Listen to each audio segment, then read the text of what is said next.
come to think of it, a lot of these might be popular, but let's act like it's not. If it wasn't for Tony, What's up, guys? Welcome back to my channel. Today I'm coming back with a new video, and this time it's going to be my 2020 unpopular opinions video. You know, it's almost like a wrap up of the year.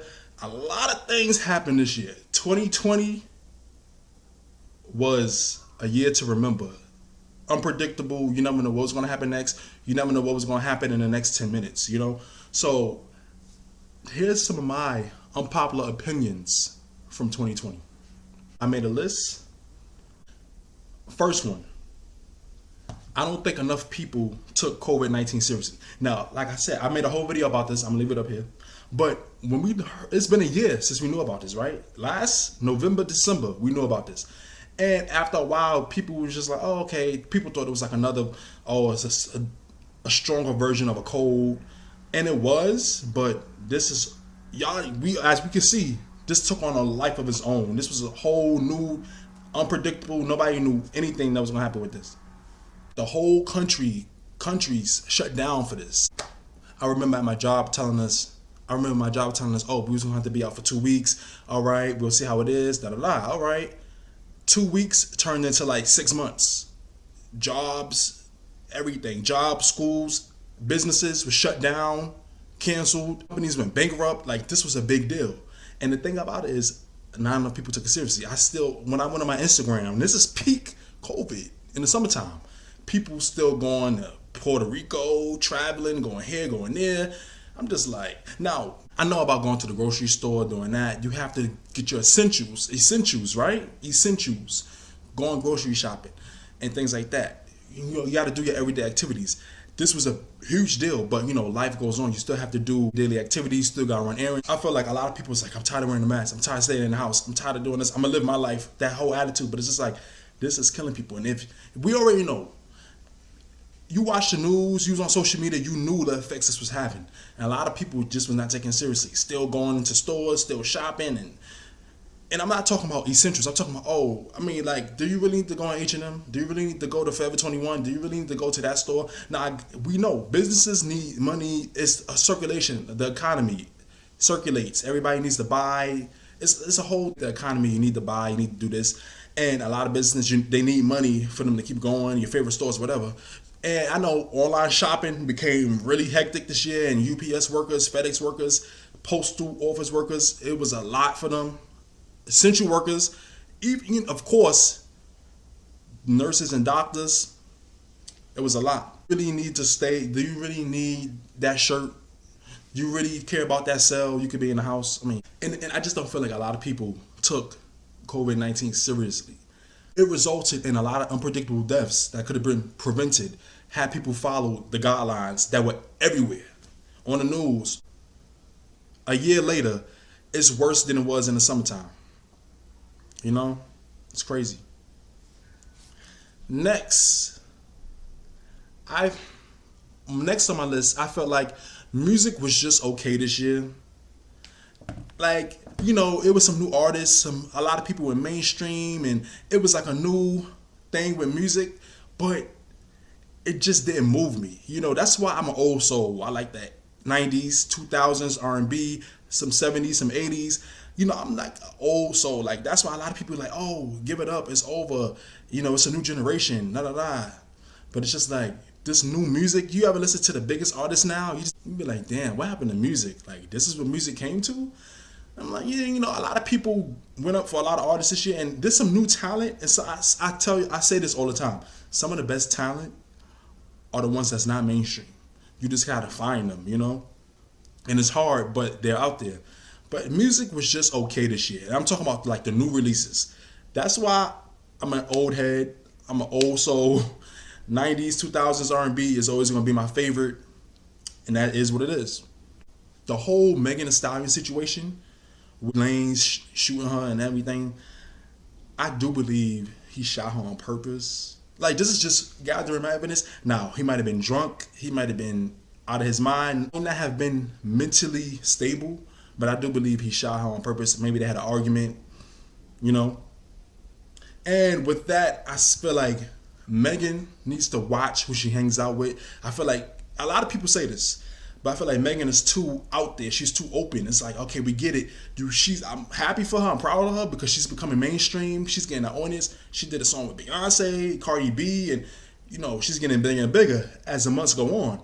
But it's like, all right, Megan Thee Stallion, you need to, tone it down a little bit. You know what I'm saying? Like, 1 minute she's by herself, the next minute she's with that one, this one, these three people, that one.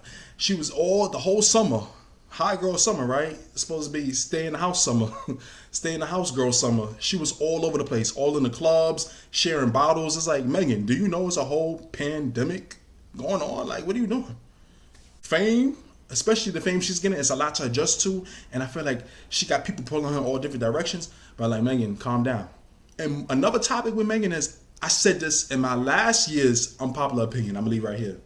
I feel like Megan Thee Stallion, I'm happy for her, but I feel like her style, her music, her image, her artistry is becoming redundant. Sticking on her tongue, all that stuff. It's just like twerking. Oh, Megan with the strong knees. It's all right. Like, Megan, switch it up. Oh my God. She's getting a new team, new creative directors, new choreographers. And I could see a little switch, but it's becoming a little bit redundant. Her songs are starting to sound the same to me. Her flow, her raps, starting to sound the same. So I was like, Megan, I'm happy you going mainstream and stuff, but switch it up. Give us something new. You know what I'm saying? So that's that. Number 4 on my list is, I feel like the Verzuz battles was one of the best things to come out of 2020. And this might not be an unpopular opinion, but it's probably something that people don't really think about. But the Verzuz battles, where like iconic singers, rappers, legends battle against each other, battle of the hits, their biggest hits or biggest songs that they produce or whatever. And this all started with Timbaland and Swiss Beats, and then it became, with singers, then rappers. You had Babyface versus Teddy Riley, Brandy versus Monica, Gucci Mane versus Young Jeezy, Patti LaBelle versus Gladys Knight. It was a big thing, you know what I'm saying? Joe Scott versus Erykah Badu. I watched all of them live. I really enjoyed them, and it gave these artists and producers a chance to get their flowers that they don't often receive, because you know these names, the artists, the producers, but a lot of them are like not as current or mainstream as they used to be, and people tend to forget, people tend to dismiss them because it's like, oh, that was the past, that was 10, 20 years ago. So it's like, I'm happy that they're receiving their flowers, they're receiving their well praise. This helped them out. Verzuz is one of the best things that came out of 2020. And next we got Keisha Cole versus Ashanti. I'm really excited to see that one. That's gonna be a good one. Now we all know Joe Biden, he won the election. Kamala Harris, she won the election as vice president. History, first woman. And I know it was a big thing because we all know Joe Biden was considered the lesser of two evils, and that's not really the state that anybody wants to be in.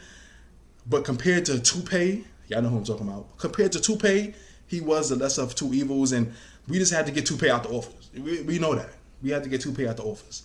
But now people have this thing where they're honing in, and it's like, all right, oh, well, Joe Biden's not going to do that. He does have a past of saying racist things, prejudiced things, and he doesn't have the best track record. He was with Obama for 8 years, but it's like a lot of things he done and said are sketchy. But I feel like with all the pressure, look at this. Now, mind you, Obama had to fix a lot of stuff George Bush did. And Joe Biden's going to have to fix all the trash and all the mess Toupee did in the office for 4 years. So it's not going to be easy. But I feel like with all the pressure, all the eyes, Joe Biden statistically was the most elected president. He had the most votes out of any president in history. You know what I'm saying? So I feel like with all the pressure, all the eyes on them, Joe Biden and Kamala, they really gonna try their best to fix this country in the best way they can. I'm not saying it's gonna be a miracle, like, oh my God, this is the best thing that ever happened. But I feel like we should give them a chance. I feel like they're gonna try their best. It's too much eyes on them, too much pressure on them to just, not deliver in the best way. Starting with the pandemic, healthcare, homelessness, education system, stimulus checks, everything. So I feel like Joe and Kamala, they will make some changes for the better. I feel like they will make some changes for the better. Next, now this might be a little. This is a personal one, but I feel like it is unpopular in some ways. But I feel like Disney Plus is quickly becoming my favorite streaming service, as far as compared to Netflix, Hulu, Amazon Prime, all of that. I feel like Disney Plus is quickly becoming the best one, and I say that because I'm a big kid. I'm 25, but I'm still a big kid. That's still young, but they got over 100 years of classic cartoons and family movies and just movies to enjoy.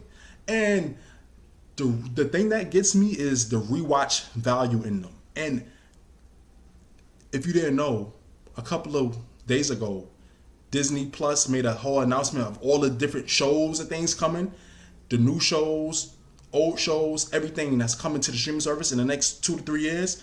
And that got me really excited. And the thing with Netflix, Hulu, Amazon Prime, they're good. They're great. I got all of them. But the thing is, it's like the rewatch value. It's the rewatch value for me.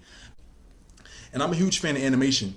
So Disney Plus, like I said before, Disney Plus is quickly becoming my favorite streaming service. At first I wasn't really feeling it, but then once I found out they put the Proud Family on it, that's what made me ultimately download it, subscribe to it. And then I found out all the different shows and movies they had on it. And, it won me over. And last on my list, and y'all can take this how y'all want, but I feel like we all might agree on this. But I feel like 2020 itself, 2020, the year, was a huge wake-up call to everybody. I'm not talking about just us. I'm talking about everybody. Celebrities, everybody. You know what I noticed? With celebrities and everything like that, a lot of people put them on a pedestal. Like they're higher than, better than, or people live vicariously through them. And I feel like this 2020, the pandemic, COVID, everything that happened, the Black Lives Matter, the protests, the movements, the unjust system that's going on in this country and worldwide, it really put things into perspective and it really lets people know what really mattered, what didn't. And it humbled a lot of people because a lot of people was on a high horse and it humbled them. I'm not only talking about celebrities, I'm talking about in general. This year was unpredictable. You never know what's going to happen next. And it was crazy. From the celebrity deaths, Kobe Bryant to Chadwick Boseman. You know what I'm saying? It's just, this year was crazy. And I feel like this is why I tell people you got to live each day to the fullest. You never know what's going to happen in the next 10 minutes. You know what I'm saying? You never know what's going to happen next. You could be mad, but talk to your loved ones, connect with your loved ones. If you haven't spoken to somebody in a while, reach out to them. Don't wait for them to reach out to you if you really love them and stuff, because you never know what's going to happen. And if 2020 didn't teach you anything, I hope it taught you to value life. You know what I'm saying? So to wrap it up, that's just my unpopular opinions from the year 2020. This year was crazy. And if you made it this far in the video, I hope that you have a greater and even better 2021. This crazy year that was 2020, what were your unpopular opinions? What they had to do with COVID-19, something political, something entertainment, a celebrity, life in general, something you noticed. What were your unpopular opinions from 2020? Let me know down below in the comments. Please don't forget to comment, like, subscribe, and hit the notification bell. Thanks for watching and listening. I'll see y'all in the next video.